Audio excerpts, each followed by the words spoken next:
Why good men make terrible decisions in the Philippines. You know, smart men don't get destroyed in the Philippines because they miss red flags. Most of them see them just fine. But it's the smart men who are better at explaining them away. By the time those explanations stop working, the relationship already has a firm grip on their money, loneliness, and pride. And that's exactly what nobody wants to admit. A man can know something is wrong and continue to move forward, because moving away means losing something he hasn't felt in years. He feels important again, alive again, and maybe even wanted again. Now watch what happens. The first man mistakes relief for certainty. The second man turns generosity into his identity. The third man has so much money, time, and pride invested that walking away feels like destroying his own future. These are three different composite men I'm going to talk to you about today. I'm not going to reveal anybody's particular composite. This is after hundreds of consultations. These are three very unique types of men we see over and over again. And we're going to share with you the types of life mistakes they've run into and challenges. The patterns are real. None of them made crazy decisions. They made a series of reasonable decisions that created a trap. And if you're sitting there thinking, hey Rob, I would never do that, well, that's exactly why you need to see how it starts. Because every one of these three men we're going to talk about thought he was too smart to be that man. Let me talk to you about this first type of man. He's well-resourced, but he's getting up in years. And he has heard from me and all the other vloggers and everyone who knows anything about the issue that he should follow the golden rule and not share the gold before meeting a woman overseas. But he just can't help himself. The woman didn't ask for money. She didn't make a request. Maybe she didn't even hint. He can't stand to see the poverty. He makes a new best friend. He starts to video chat her several hours a day. She's so sweet. She's so sincere. She's so intelligent. She's just stuck in utter poverty. And he leads with his money. At first, it's just a small token of appreciation. Maybe it's even a birthday present. But he leads with his money. And this type of man can fall into a trap. And we call it the signal and the noise. In the military, they call it signal and noise. It's like in the old days, your dad would tell you to get up to the TV and there'd be aluminum foil on the rabbit ears and you'd have to stand there because the tennis match would turn into all static. Once you send money to a woman in a country where $7 US per day is minimum wage, you will never receive the tennis game again. You may think they're playing tennis, but you won't really know who's winning, and the finer details of what's going on that TV screen will just be noise. And this man moves forward. He comes to the Philippines in 6 months. But first, he puts her on an allowance, $500 US a month, special money for children's birthday, special money for relatives with medical needs. He starts to pay. He can't get to the Philippines for 6 or 9 months. He has to settle his affairs, so he leads with his money. When he finally arrives in the Philippines, the pattern continues. His identity is now wrapped up in being the provider, and he will learn to solve friction with money. If she creates friction, if there's a problem in her life, a problem in her child's life, there's a more expensive private school, a more expensive university, a better laptop, a better vehicle, he will solve the problem with money until his entire identity is wrapped up in money. And before you know it, and I've seen cases specifically where men have wound up with gold diggers because they lead with their money. They tend to attract a woman who is seeking just such a man. And when he gets here, she will pull on the thread of his sweater until he's pretty much butt naked. And she is not going to stop with the tampo. She's not going to stop with the friction. And he has to solve all the problems with money, money, money, money. And eventually, if he's lucky, he'll recognize that the jealousy and the tampo and the constant family problems are actually a type of spoiled brat transactional relationship behavior. If he's lucky, when he's here in the Philippines, he'll reboot. He'll reboot and look for a real relationship. Look for a relationship with a woman who maybe never dated a rich foreign man before him and learned how to harvest an expat, who never worked overseas as an OFW and became familiar with $1,000 a month paycheck when everyone else in the Philippines is making $300 a month. This is the kind of man who didn't see it coming. He wanted to solve problems. He has some resources. He wants to be helpful. He doesn't mind sending people to school. He doesn't mind living in a nice house. He doesn't mind driving a nice car. It's just that he starts early by leading with his money, and he gets taken advantage of. And this Filipino will go out to dinner with the other Filipinas, and immediately upon first introduction to the other women, she'll just let him know that she's a gold digger. She's with him for his money. As long as he provides money, she's going to stay with him. He's not exactly what she's looking for, but he's extremely generous. And you could find yourself in that exact situation. And I'm not talking about one exact man we've met before, but this is a composite of 3 or 4 men. I've seen this maybe even a dozen times. They lead with their money before they even arrive. And we've had 100 men in our consulting practice who have admitted to us that they shared between $2,000 and $142,000 US dollars before they ever met the woman in person. Half never even video chatted, and half of them paid $3,000 for the privilege of being on the most expensive dating app, which claims to offer defense against just this thing.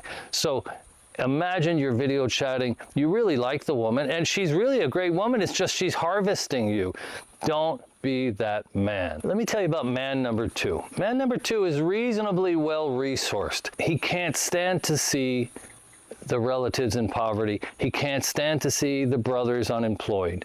So what does he do? He builds a house for her mother, and he builds a house for her father because they're not together anymore, and he opens up a sorry store, and he begins to be the merchant of the sorry store, and he starts to give utang. He makes loans to the local people, and he feels like a big man, and everybody is living off of his largesse. He's creating a total dependency environment on him, and he is building something which is very, very dangerous if anything happens to him and he cannot continue. If the business starts to lose real money, which it often does, if people tend to go missing with the money, if the people who borrow the money rarely come back and pay, and he gets to a point where saying no threatens his existence. When she wants to go on vacation, if he says no, she shows a little tampo. She finds moments to be jealous. She creates friction. She finds expenses for family members and medical expenses. She's going to get that money out of him one way or another. He says no to going on vacation. Her brother needs to travel. Why? Who knows? But if he says no, it creates a problem. Whenever he says no, it creates a problem. He's created an environment where he's taught everybody he'll say yes to everything. He has not drawn a line. He hasn't found a way to draw a line. Now, we've talked about this before. When I met Chrissy, my first year here, we spent about $2,000 a month, and I gave her an allowance, which was about 80% of her previous salary as a certified teacher. And I told her, like, hey, I don't ever want anybody to ask me for anything. They can come to you. You can give them 100% of your stipend. You can give them 0%. I don't really care. No. And the first year, not one person ever asked for me. Now, I did move forward and employ a family member in year 2. I did buy a house here. We're up here in the mountains, this gorgeous mountain behind me. I did build a mountain house, and I'm putting $50,000 into this house eventually. It's not a lot of money. I do own half the actual house. I don't own the land, but the house is community property.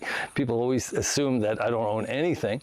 But essentially, you got to be careful. If the family sees largesse, if the family never hears no, you will reach a point where you will be the man number 2, where no becomes dangerous and threatening to your very existence that you've created, and we don't really want that. Then there's another kind of man who came and acted the savior, pretended to have more money than he really does. People just assume you're rich because you're a Canadian or an American or Australian. And he made promises of international travel. He made promises of lots and houses. He made promises to the family that he'd take care of them.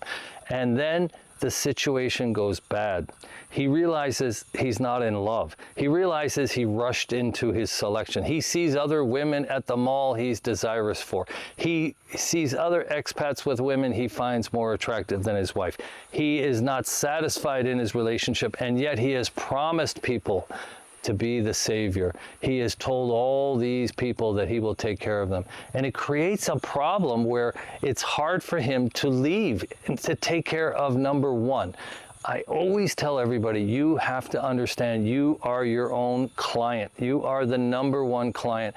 You deserve a great chemistry and your best friend that you can take a 5-hour drive in the car and forget to turn on the radio. And when you find yourself that you've rushed in, you've made the hire, you've given the 20-year contract, but now at year one, you've realized, wait a minute, I rushed into this. This person is not as worldly, can't really have a good conversation. They have no depth. They're extremely jealous. They pull Tompo once a week and there's no way to knock it out of them for 6 hours or 6 days. And you're saying to yourself, gosh, you know, all these Filipino family members are relying on me. They're counting on me. To leave feels worse than staying. Man number 3.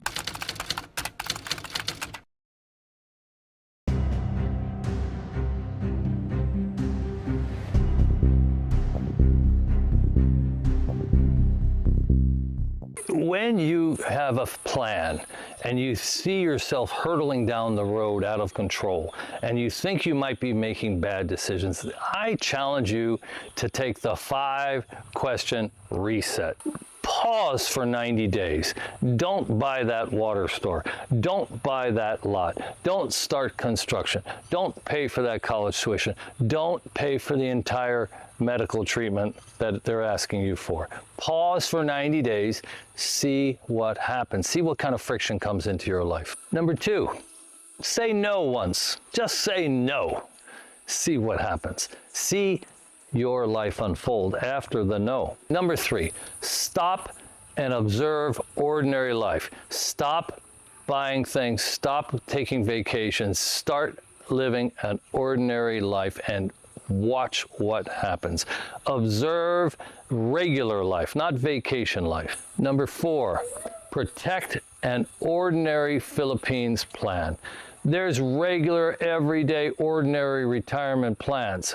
It doesn't have travel excitement. It doesn't have big purchase excitement. It doesn't have paying for other people excitement. It's a very ordinary plan.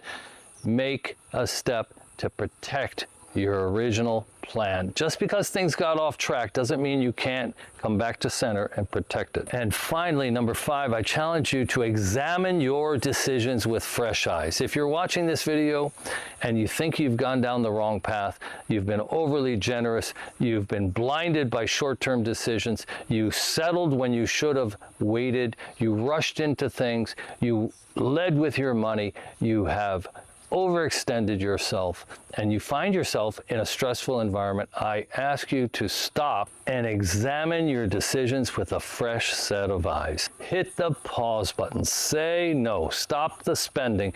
Take a hard look at what you're doing. Chrissy and I previously produced a 41-question app where you could have a relationship assessment. It was primarily designed for men in an LDR who had never met the Filipina. We have done something extraordinary, and I would like to offer the first 50 men who write us at flymetothe@gmail.com a copy of our new Fly Me to the Philippines Decision Desk app. Welcome to Fly Me to the Philippines, Rob and Chrissy, the Decision Desk. We have a beta version of a software app linked to 1.5 million spoken words from the first 327 YouTube videos on the Fly Me to the Philippines channel with 51,000 subscribers. It has 4 separate categories. It's an app. It'll run on the internet. It'll run on the web, your own iPhone, your own Android phone. It is personalizable and has many categories.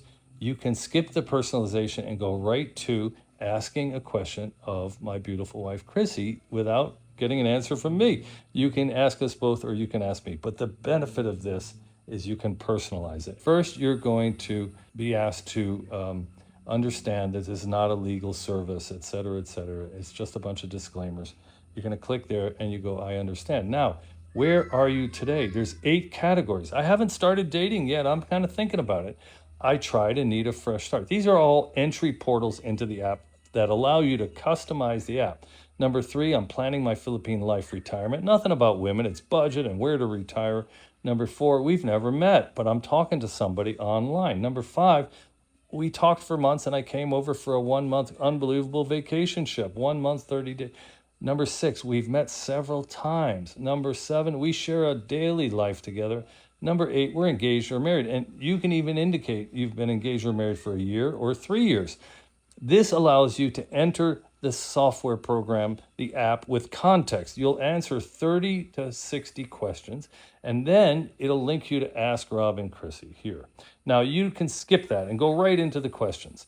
But if you go here, personalize, it'll take you back to the 8 portals of entry. You'll answer your questionnaire, tell the app who you are, where you are in your life, what you're looking for. And then when you query the database of 327 videos from the first 3 years, every video recorded on Fly Me to the Philippines, every word spoken, there's 1.3 million spoken words from those 327 videos and about 200,000 words in the 4 books, 2 of the books for sale on Amazon, and the 2 books we give away for free. Now, you can pick to hear from me. You can pick to hear from Chrissy. So for me, you get direct decision and strategy. From Chrissy, you're going to get more Filipina cultural perspective, or you can get a blended perspective from both of us. Now, you can type in any question, even a compound question. For example, where are the 2 best mountain cities to retire? And where are the 2 best beach cities to retire? You can ask that question.